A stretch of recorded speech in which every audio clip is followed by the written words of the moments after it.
नमस्कार, ये आकाशवाणी पटना है।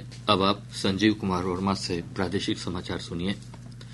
पटना के ज्ञान भवन में आयोजित Bihar business connect global investors summit में विभिन्न सेक्टर की प्रमुख कंपनियों के साथ 1,80,000 करोड़ रुपए के निवेश पर सहमति बनी है। इसमें प्रमुख रूप से अडानी ग्रुप की ओर से राज्य में 20,000 करोड़ रुपए की लागत से थर्मल प्लांट स्थापित किए जाने की घोषणा की गई है। अडानी इंटरप्राइजेज के निदेशक प्रणव अडानी ने कहा कि अडानी समूह बिहार में अन्य कई हजार करोड़ रुपए की परियोजनाओं पर काम कर रहा है, जिससे युवाओं को रोजगार मिलेगा। वहीं सन पेट्रोकेमिकल्स के एमडी दिलीप सांघवी ने बिहार में 36,700 करोड़ रुपए निवेश करने की घोषणा की। उन्होंने कहा कि यह निवेश अक्षय ऊर्जा और ग्रीन इंफ्रास्ट्रक्चर में 30,000 से अधिक नौकरियां सृजित करेगा।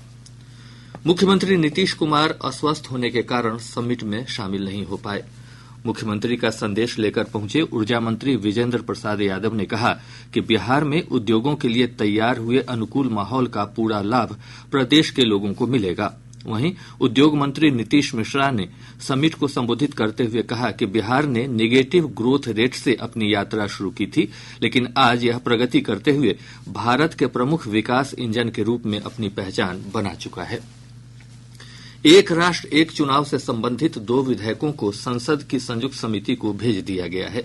समिति में लोकसभा के 27 सदस्य और राज्यसभा के 12 सदस्य शामिल हैं। आज लोकसभा की कार्यवाही शुरू होने के बाद विधि और न्याय मंत्री अर्जुन राम मेघवाल ने 129वां संशोधन विधेयक 2024 और केंद्र शासित प्रदेश कानून संशोधन विधेयक 2024 को संसद की संयुक्त समिति को भेजने का प्रस्ताव पेश किया। यह समिति संसद के अगले सत्र तक अपनी रिपोर्ट सदन को सौंप देगी। इधर संसद के दोनों सदनों की कार्यवाही हंगामे के कारण अनिश्चित काल के लिए स्थगित कर दी गई। शेष समाचार एक अंतराल के बाद। प्रादेशिक समाचार आप आकाशवाणी पटना से सुन रहे हैं। केंद्रीय स्वास्थ्य एवं परिवार कल्याण राज्य मंत्री प्रताप राव जाधव ने कहा है कि भारत की यूपीआई भुगतान प्रणाली डिजिटल भुगतान में एक वैश्विक क्रांति बन गई है। श्री जाधव ने आज नई दिल्ली में जनधन और आधार के बारे में मीडिया से बातचीत में कहा कि पिछले महीने 21 लाख करोड़ रुपए से अधिक के यूपीआई लेन देन किए गए। पटना के दानापुर स्थित चांदमारी मैदान में आज से अग्निवीर भर्ती रैली शुरू हो गई है। भर्ती निदेशक कर्नल करण मेहता ने बताया कि 26 दिसंबर तक आयोजित रैली में राज्य के 7 जिलों पटना, बक्सर, भोजपुर, सिवान, सारण, गोपालगंज और वैशाली जिले के पुरुष अभ्यर्थी शामिल हो सकते हैं। वहीं 27 दिसंबर को बिहार और झारखंड की महिला उम्मीदवारों के लिए अग्निवीर रैली का आयोजन किया जाएगा। पूर्वा हवा का प्रभाव कम होने से कल से प्रदेश के अधिकतर हिस्सों में एक बार फिर ठंड में बढ़ोतरी की संभावना है। मौसम विभाग ने अपने पूर्वानुमान में कहा है कि अगले 2 दिनों के दौरान न्यूनतम तापमान में 3 से 4 डिग्री सेल्सियस तक की गिरावट हो सकती है।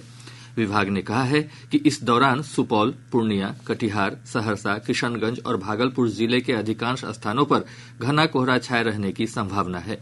वहीं राज्य के अन्य जिलों में हल्के से मध्यम स्तर का कुहासा छाया रहेगा।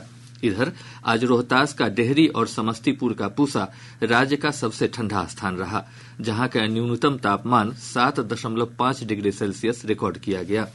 वहीं औरंगाबाद का न्यूनतम तापमान 8.1 और राजधानी पटना का न्यूनतम तापमान 12.6 डिग्री सेल्सियस दर्ज किया गया। इसके साथ ही आकाशवाणी पटना से प्रसारित प्रादेशिक समाचार का यह अंक समाप्त हुआ।